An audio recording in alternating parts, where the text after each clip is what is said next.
Welcome to another fun week of Bucky's Pagan Guided Adventures. This week we are joined by Jhordyn. She works at the Silver Cove in Edmonton and is a really good friend of mine. At the Silver Cove, she introduces people to the wonderful world of gems, stones, and other minerals that can help you develop your abilities. I have to say that one of the most central parts of a majority of pagan activities, let it be shamanism or witchcraft, is stonework. So I'm very excited to have her on the show. So without further ado, grab a Mountain Dew, grab a nice cold beverage of your choice, and enjoy the show.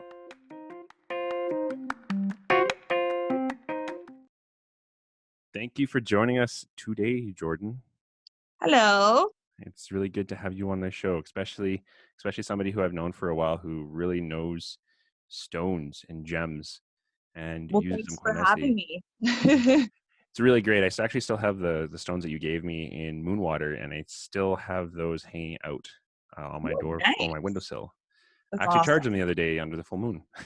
Yeah, that's the So perfect time to do it. awesome.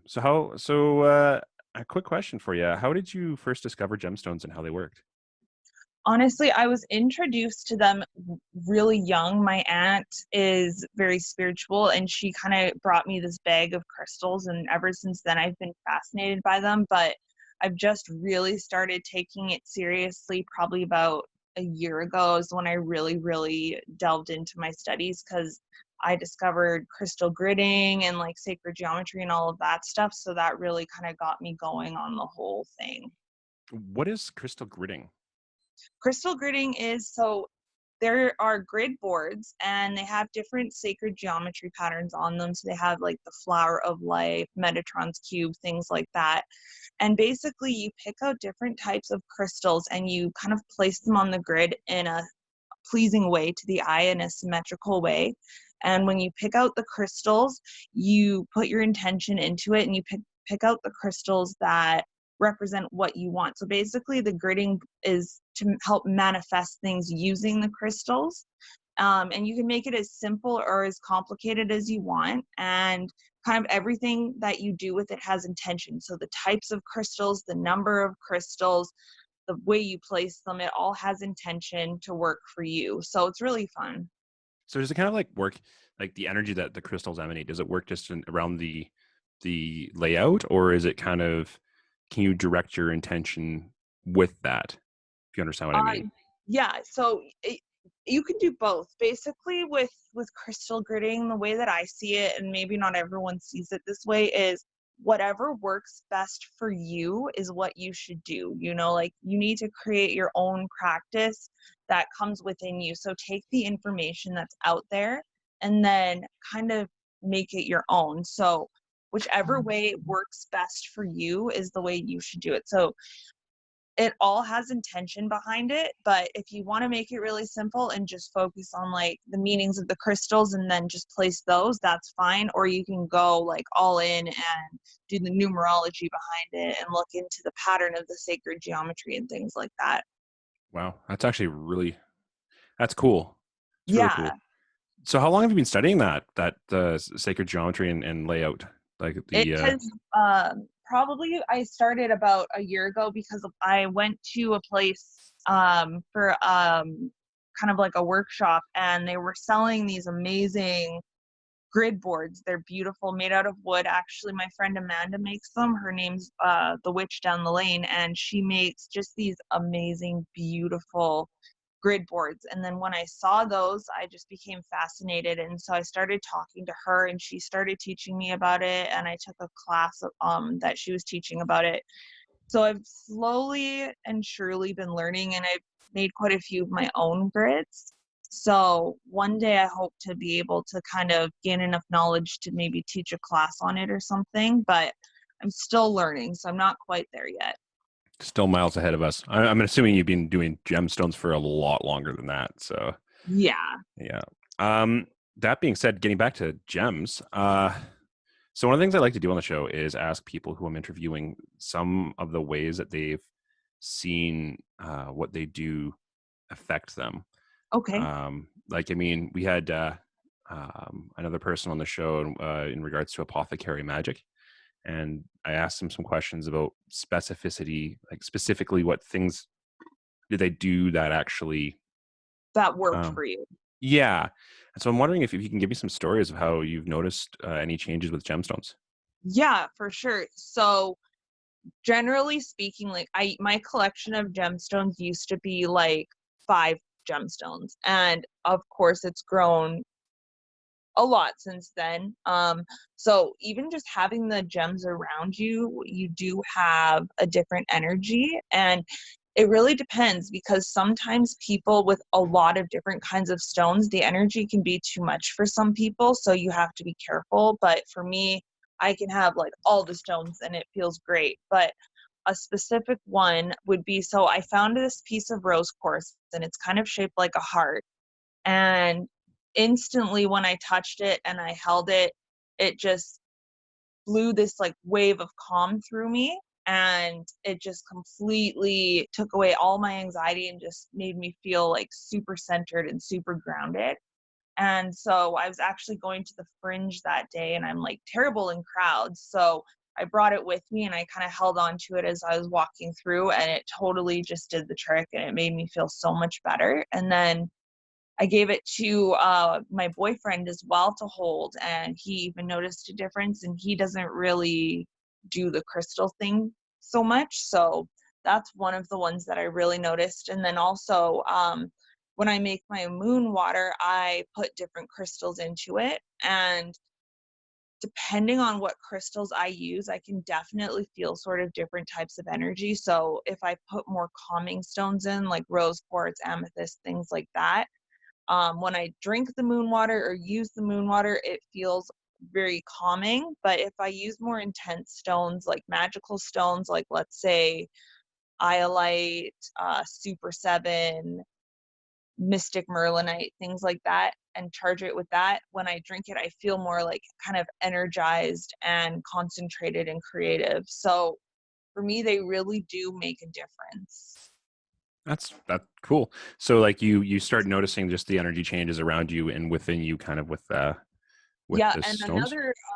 another one is with, I found a piece of red quartz, and sometimes I'll just kind of hang on to it for a bit just to see how it affects me. And the red quartz just gave me so much energy. Like at work that day, I just got everything done. And then the last one is, at work there was this lepidolite skull. It's like lepidolite carved into a skull, and it started just calling to me. So I kind of go over and just hold it. And right when I held it again, like this wave of calm just went through me, and I felt just totally okay about everything. And like lepidolite's really good for anxiety because it actually has micro doses of lithium in it. Nothing that's actually going to like touch you or affect you, but it does add to that calming energy. And so the skull was really expensive, so I couldn't buy it for quite a while, but finally the other day I bit the bullet and I brought it home. So That's that good. was one of the big ones. So is that generally how people like select gemstones? Is they'll walk in and whatever is kind of calling to them, they grab it, and whatever they pick up and kind of feeds into them, they use? Yeah, so sometimes people will come in and have a list and be looking for specific gemstones for specific purposes. But a lot of the time, if you really aren't sure what you're looking for, if you're just kind of wanting to get into it, if you're curious, I would totally suggest coming into the store, doing a walk around, and just kind of feeling out what draws you in. And definitely, like with crystals, it's important to hold them, to kind of feel their energy, because some crystals for some people are just not good, right? And that doesn't mean the crystal's bad, but maybe it's not for you in that moment, because there are some crystals that have really, really intense energy and that are going to bring up a lot of like shit and make you deal with it. And sometimes you're not ready for that. So definitely going around and kind of feeling it out. And then also, if you have questions, like if you're looking for something with a specific quality, um that's what I love talking about. I love talking to people about that stuff. So always ask if you need help, because that's what we're there for. So you said earlier that different stones have different kind of overarching energies to them. Like rose quartz, I know is kind of a love stone. right? Yeah. Um, is there like give me a top 5 stones that like people should be considering getting, um, just for their own uses around their house or for their own personal goodness, I guess. So for a beginner, if you're just starting out, I would say definitely a clear quartz. That's like a huge one because a clear quartz has so many properties and it also amplifies the energies of other stones. So I would definitely say a clear quartz, probably some selenite. You can get selenite in so many different ways. They have selenite lamps, they have selenite plates, they have selenite sticks, kind of a bunch of different stuff. So get some selenite because selenite actually cleanses other crystals. So if your crystal kind of starts feeling like heavy or isn't working for you, that means it needs to be cleansed. And there's many ways to cleanse a crystal, but selenite is a really good way. You can just kind of touch it to the selenite, leave it overnight, and it'll cleanse it. Let's see. I would say smoky quartz because smoky quartz is really good at protecting and grounding. Um, let's see what else. Well, this one's kind of biased, but I would say moonstone. Moonstone's one of my personal favorites, and it's really good to connect with your divine feminine. And even for guys, that can be a good thing sometimes because you do need the balance. It's also a great way to kind of connect to your magic side and to the moon in general and kind of connect that way. So moonstone would be a great one. And let's see, I definitely amethyst and rose quartz and probably citrine. That's more than 5, but amethyst is a big one for calming and anxiety, and it also helps activate your third eye.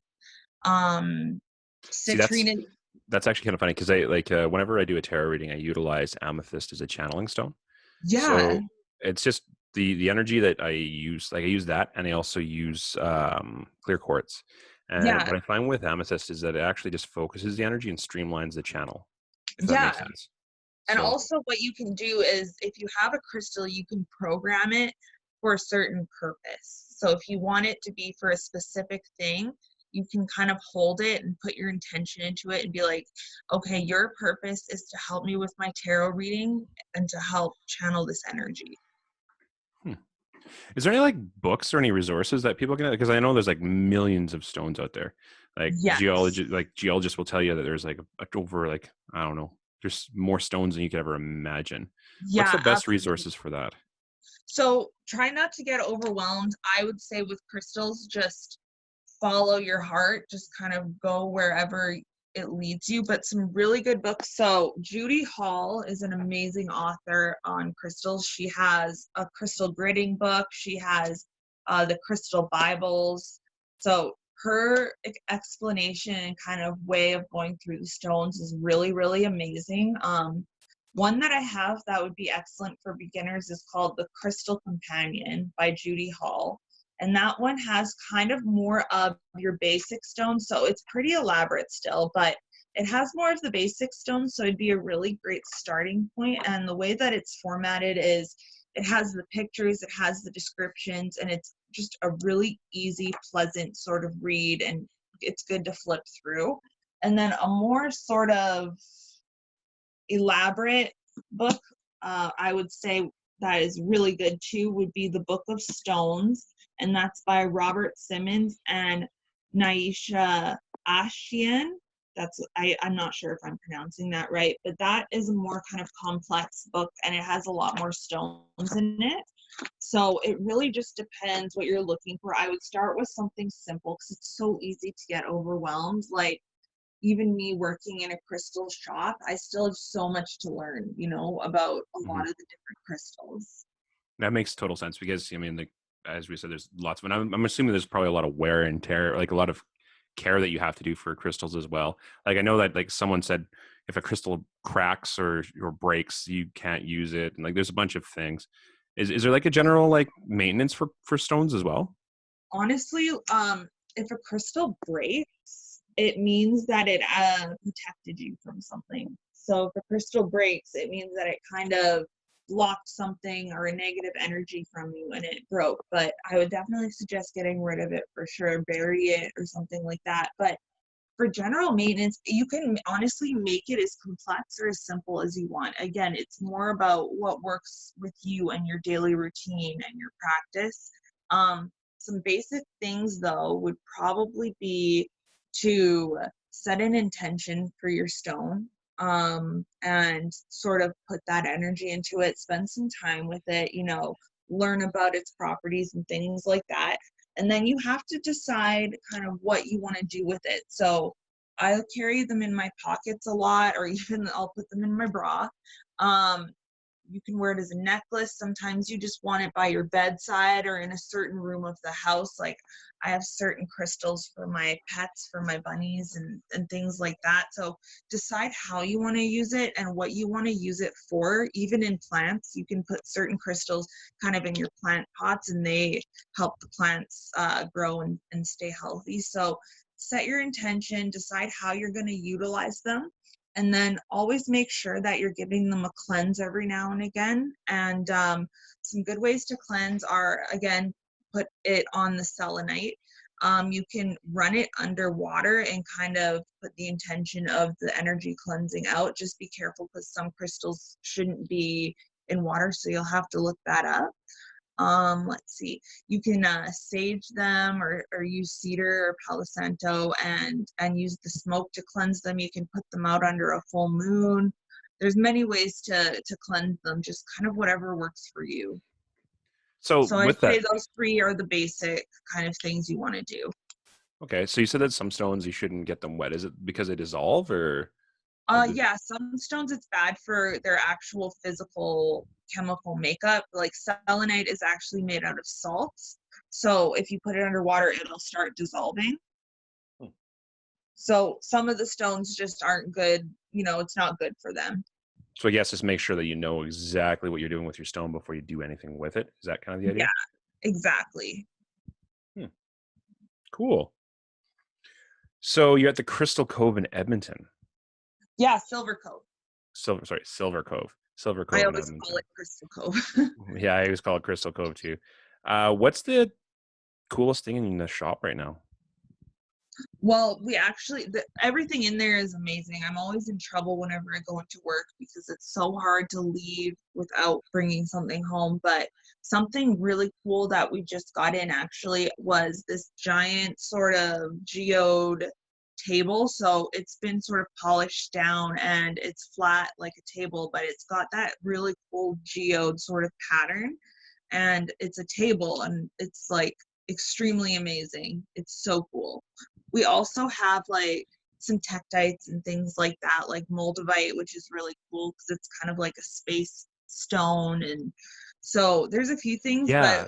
but One of my friends has Moldavite. They're really gravitated to it. It's like an asteroid that like collided with Earth in Moldova or something like yeah, that. So it's like very rare and very cool. I think my favorite thing yeah, in your shop so far has to be those really tall amethyst pillars, but yes. they're like out of my price range, Yeah, I'm unfortunately. so lucky because my aunt actually had two and she gifted one to me. So I'm like, I just cherish it so much.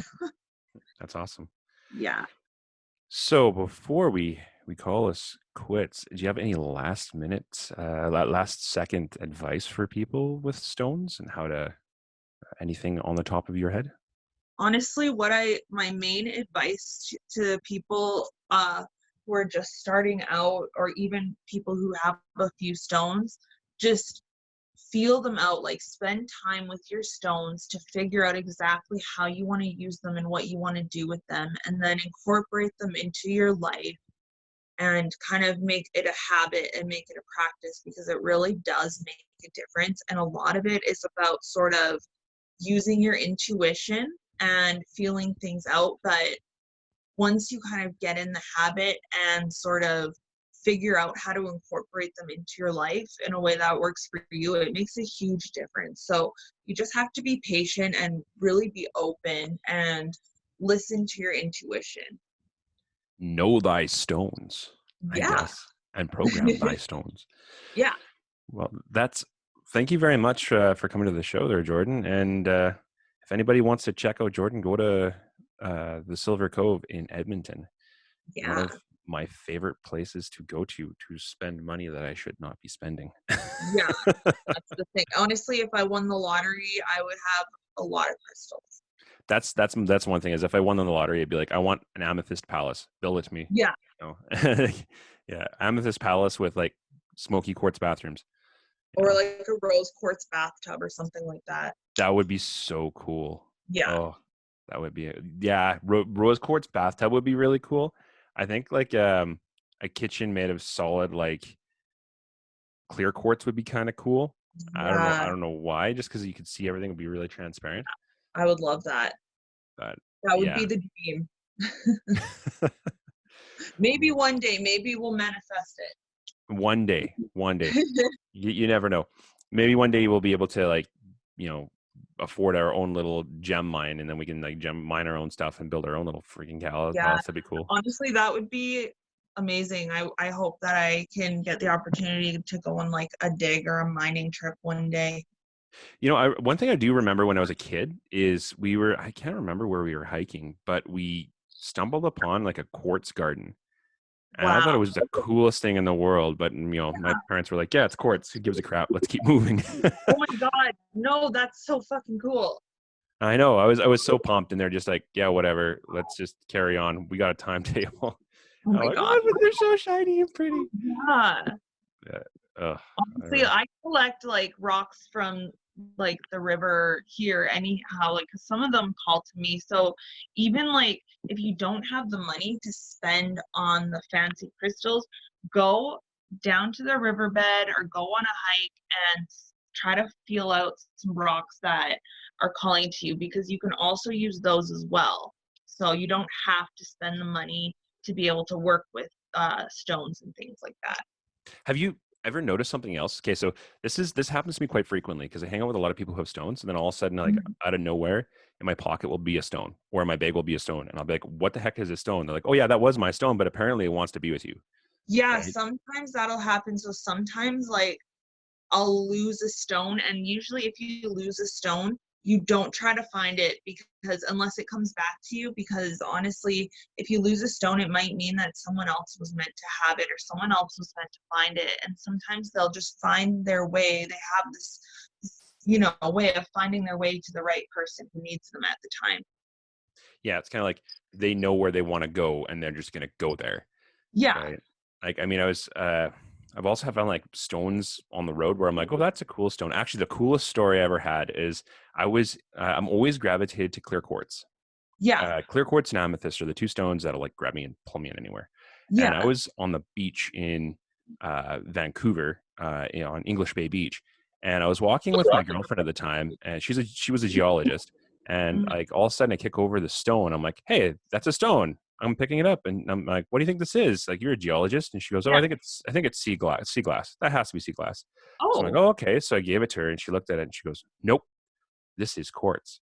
wow. And so she did like some tests with it, and she's like, yeah, she 100% confirmed it's quartz. And she's like, that's the most oddest thing in the world because it doesn't make sense. It's And when making we, its way to you.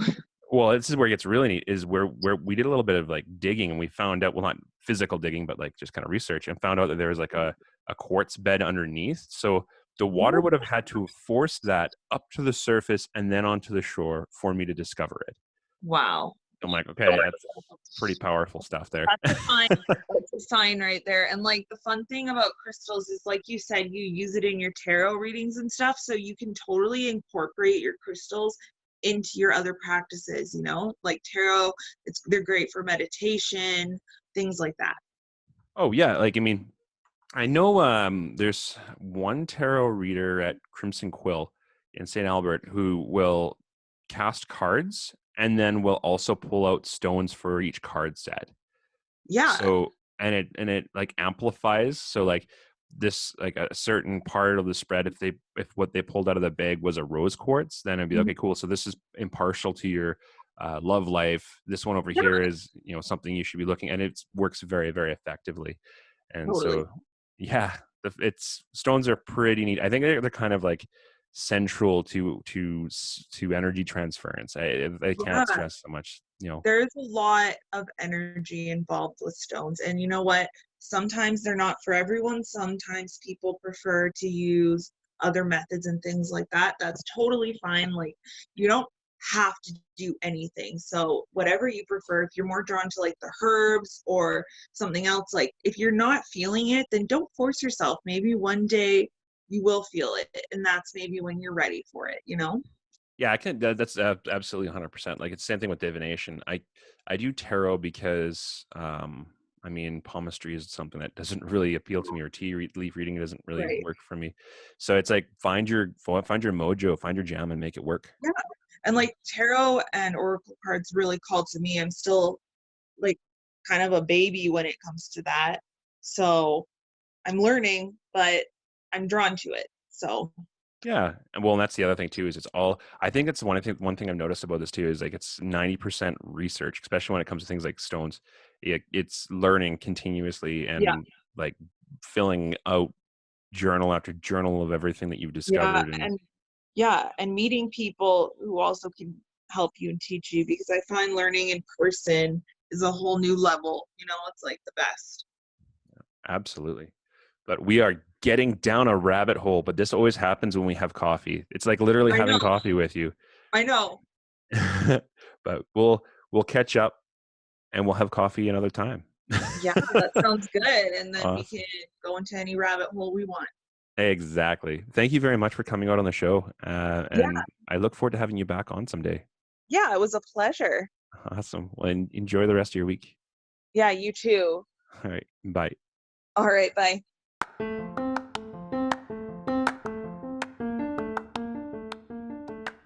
And that was Jhordyn from the Silver Cove, one of my really good friends here in Edmonton. Really good to have her on the show here. And as you can see by the end, we kind of jumped down the rabbit hole. You've got to see one of our lovely conversations we'll have over coffee, where we talk about everything and anything. So if you would like to ask any questions, please give me a message online. Go to Facebook and search me up at sign tarot with a capital T, bio with a capital B, Bucky with a capital B, or just look up Bucky's Tarot. Send me a message and I will make sure to answer to you. Until next time, enjoy your week.